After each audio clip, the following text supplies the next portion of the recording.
Est-ce que vous avez déjà vu un seul pays dans le monde qui ait démarré son développement avec la démocratie?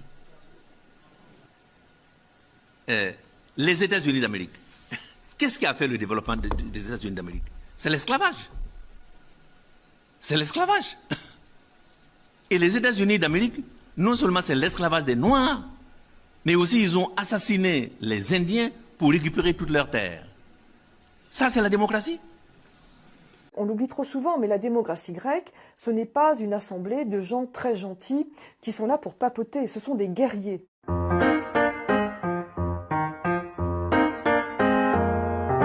L'idée que nous avons, c'est que la démocratie, c'est un régime où les gens sont citoyens et sont égaux.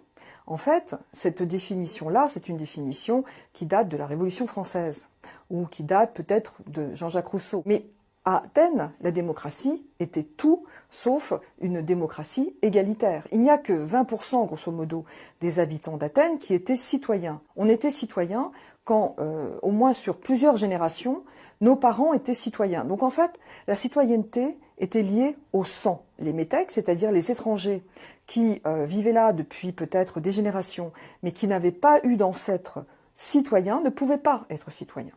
Les femmes étaient complètement exclues de la citoyenneté, et bien sûr 80% de la population qui était la population servile, c'est-à-dire les esclaves. Or, ces gens-là, qu'ils soient grecs ou pas grecs, ils n'avaient pas le droit à la citoyenneté, ils n'étaient pas considérés comme des sujets politiques. Or, comme le remarque donc Julia Sissa, dans la démocratie grecque, les femmes sont exclues. On l'oublie trop souvent, mais la démocratie grecque, ce n'est pas une assemblée de gens très gentils qui sont là pour papoter, ce sont des guerriers. Or, on estime que les femmes ne sont pas capables d'être guerrières.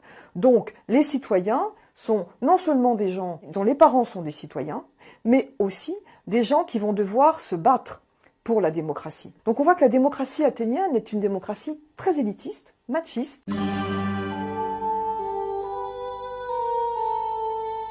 C'est ici, à Athènes, il y a plus de 2500 ans, que serait née la démocratie.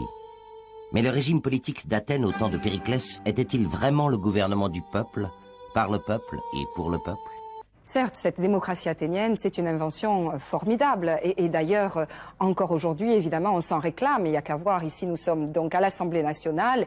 Et ce qu'on voit, c'est l'école d'Athènes, donc une image qui illustre l'époque de cette démocratie athénienne. Mais il faut savoir qu'il y avait malgré tout des exclus à cette démocratie, et notamment les femmes. Les esclaves, autres grands exclus, pourtant très nombreux, étaient à peine considérés comme des hommes.